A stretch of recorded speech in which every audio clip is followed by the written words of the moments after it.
please subscribe and don't forget to press the bell icon to get notified whenever we upload a new video. Janata party में तो GST लागू हुआ, लेकिन GST लागू जिस तरह किया गया उससे समस्याएं और गहराई। और एक बार जब हम एक झटका दे चुके थे डिमोनेटाइजेशन का, तो उसके तुरंत बाद दूसरा झटका देना, तो बार बार किसी को आप झटका देंगे तो उसका असर पड़ेगा ना अर्थव्यवस्था पर। अब 1 जुलाई से करना कोई आवश्यक नहीं था।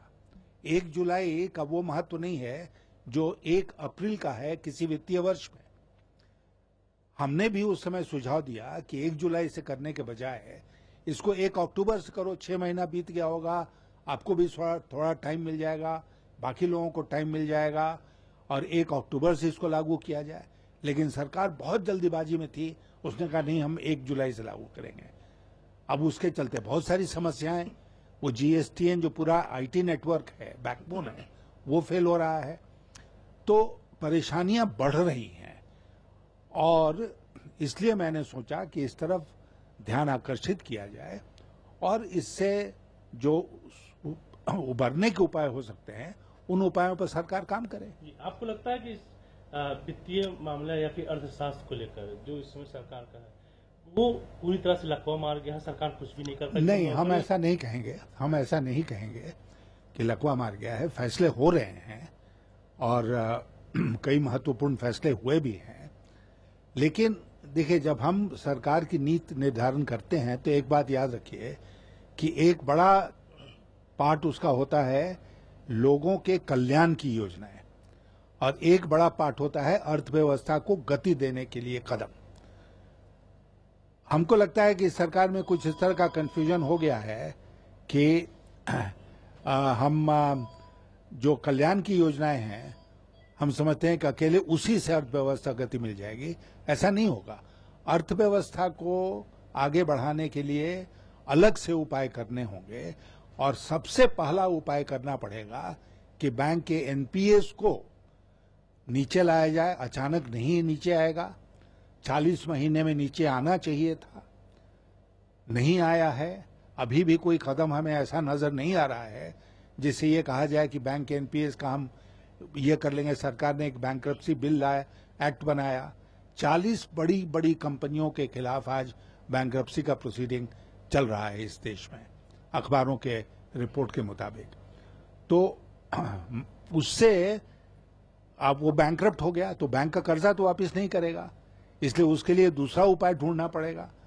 तो सबसे पहला जो टास्क था इस सरकार के सामने वो था कि बैंक्स की हालत में सुधार करो, जो अभी तक हम लोग इंतजार ही कर रहे हैं। जी। अब सर सबसे बड़ा कारण क्या लगता है आपको? नोटबंदी लगता है? नहीं, नोटबंदी, मैंने आपसे कहा ना कि अगर 1.5 साल से अर्थव्यवस्था की रफ्तार धीमी हो रही है तो नोटबंदी तो उसके मध्य में आया।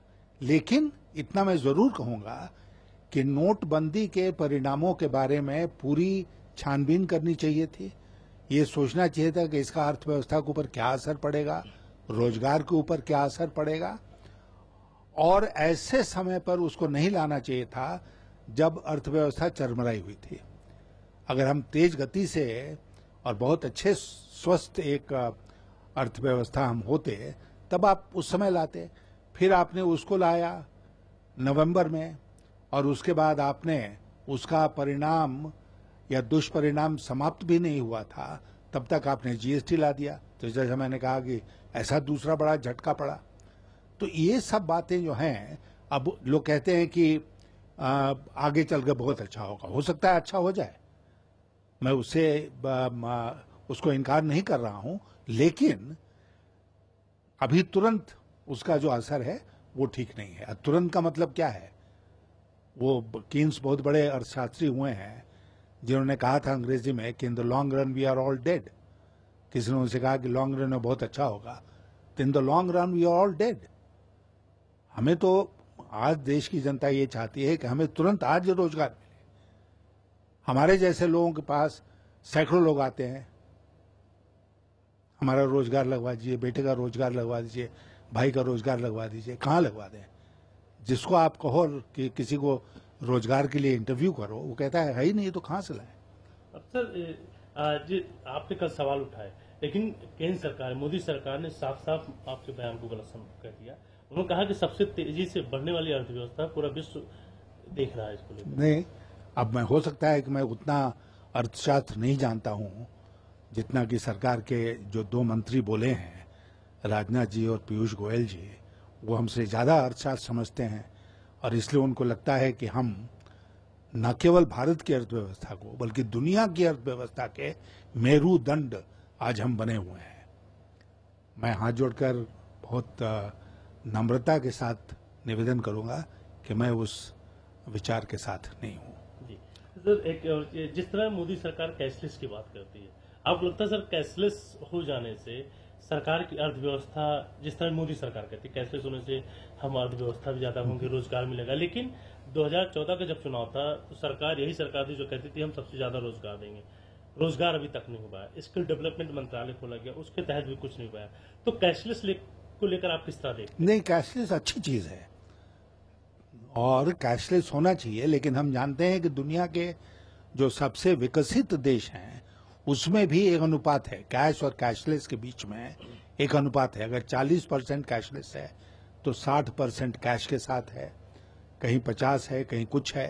तो कैशलेस की तरफ हम निश्चित रूप से बढ़ भी रहे हैं, लेकिन अचानक हम कहेंगे सब कुछ कैशलेस हो जाए तो भारत जैसी अर्थव्यवस्था में, जिसका एक बड़ा पार्ट हमारा ग्रामीण अर्थव्यवस्था है, जहां पर की सुविधाएं नहीं है कैशलेस की, वहां पर दिक्कत आएगी। इसलिए वो अर्थव्यवस्था जो है वो कैश बेस्ड अर्थव्यवस्था है, ग्रामीण अर्थव्यवस्था।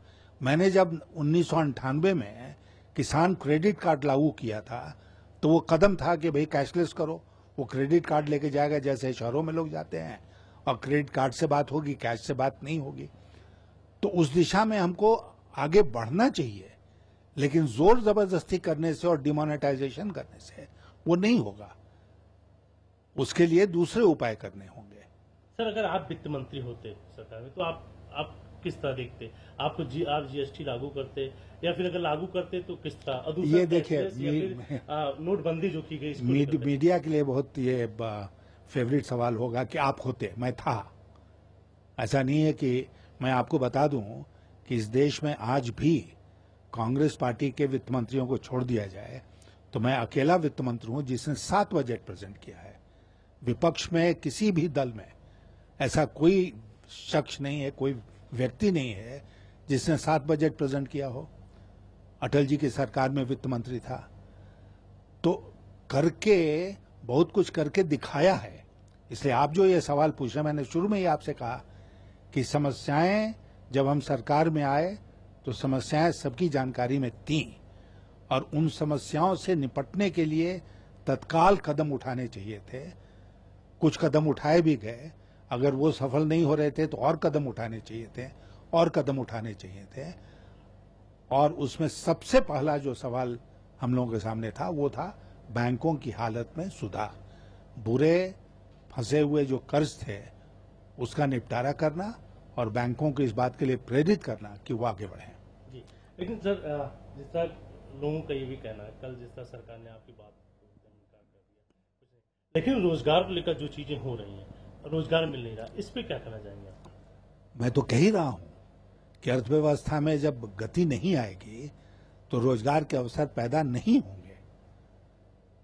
अर्थव्यवस्था में गति लाने पर ही रोजगार के अवसर, गिरती हुई अर्थव्यवस्था में कभी रोजगार बढ़ा नहीं है दुनिया के किसी देश में।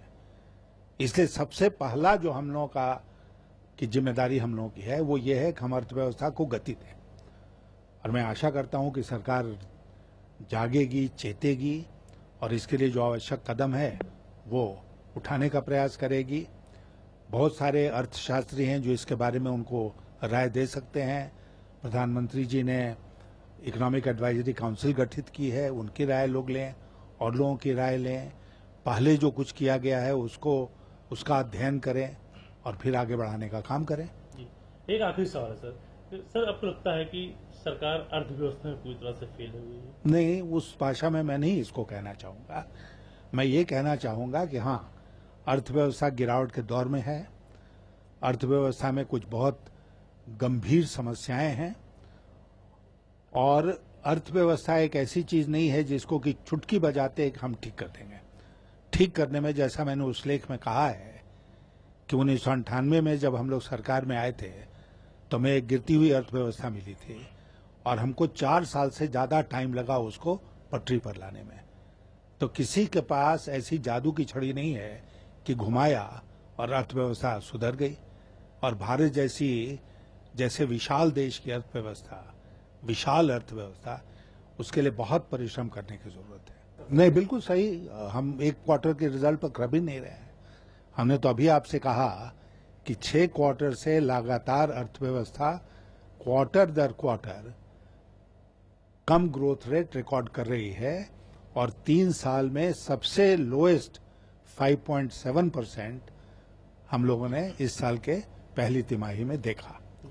स्ट्रक्चरल चेंजेस इकोनॉमी में ला रहे हैं जिसकी वजह से ये फौरी तौर पे जो हो रही है वो नहीं, स्ट्रक्चरल चेंजेस से चीजों में सुधार होता है, चीजें नीचे नहीं जाती हैं। सर, एक सवाल आपने उठाया था लेख में कि अटल जी की सरकार में सबसे नजदीकी हुआ करते थे जसवंत सिंह, प्रमोद महाजन, आने के बाद उनको मंत्री नहीं बनाया। इस सरकार में जिस तरह अरुण जेटली मतलब हवा में, मतलब इतनी आंधी थी 2014 में, तब भी हार गया, उनको वित्त मंत्री बनाया गया। नहीं, वित्त मंत्री बनाने में हमें कोई एतराज नहीं है, मंत्री बनाने में भी एतराज नहीं है। जो बिंदु मैं रख रहा था वो 2 थे। पहला बिंदु ये था कि पार्टी में नियम बनते रहते हैं, नियम बिगड़ते रहते हैं। अटल जी के समय में नियम ये बना कि जो लोकसभा हार गए उनको मंत्री नहीं बनाएंगे, तो जसवंत सिंह जी और प्रमोद महाजन को उन्होंने नहीं बनाया तत्काल, बाद में 6-8 महीना साल भर के बाद बने। दूसरी बात कि किसके ऊपर कितना भार डाला जाए, ये मेरा प्रमुख बिंदु था कि उनको वित्त मंत्रालय दिया गया। वित्त मंत्रालय में डिसइन्वेस्टमेंट भी था।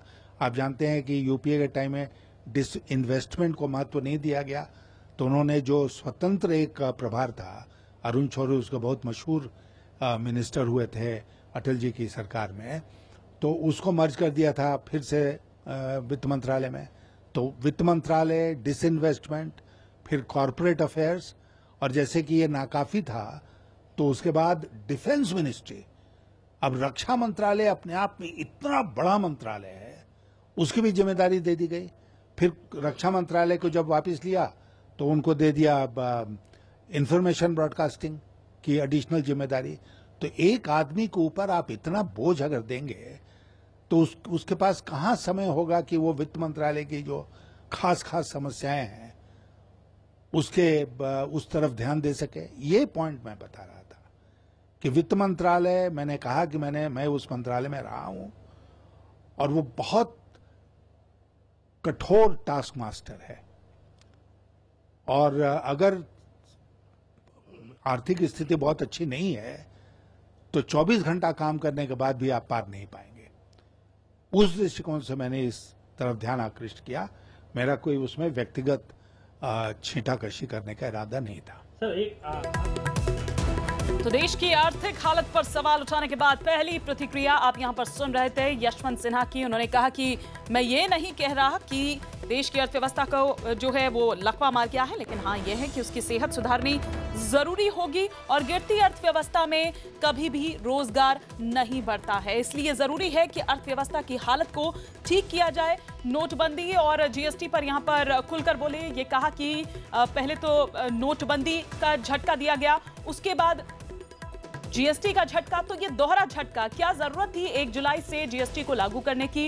अक्टूबर तक रुक सकते थे। जल्दबाजी आखिर क्यों दिखाई गई?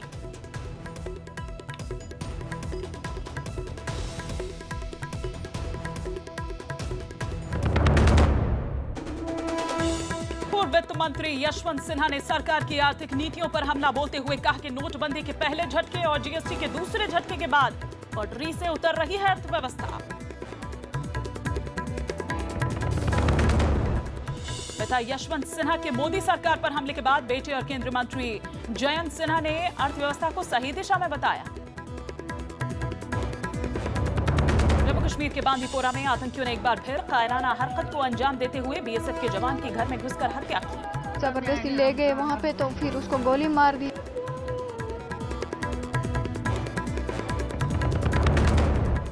पाकिस्तान में छिपे बैठे डॉन दाऊद के भाई इकबाल कासकर ने मुंबई में डरा धमकाकर वसूली के लिए कोड बना रखे थे। News 18 India exclusive.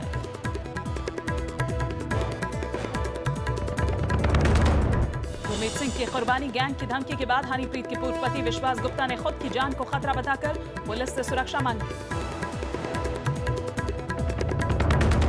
भारत और ऑस्ट्रेलिया के बीच चौथा वनडे आज बेंगलुरु में खेला जाएगा।